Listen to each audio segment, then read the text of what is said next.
How to fix Touch ID and passcode missing in iPhone settings. Don't worry. In this video, I'll show you how to restore it in just a few simple steps. First, open the Settings app on your iPhone. If you can't find Touch ID and Passcode, scroll down and tap Screen Time. Next, select Content and Privacy Restrictions. If content and privacy restrictions are enabled, scroll down and tap Passcode Changes. Make sure this option is set to Allow.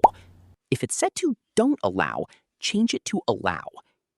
Now, go back to the main settings page and check if the Touch ID and Passcode option has reappeared.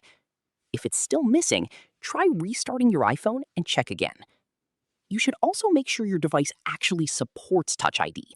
Newer iPhone models with Face ID won't have a Touch ID option because they use Face ID and Passcode instead.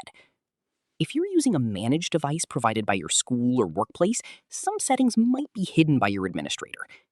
That's it!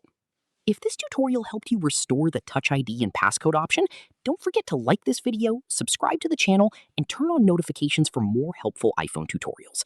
Thanks for watching, and I'll see you in the next video.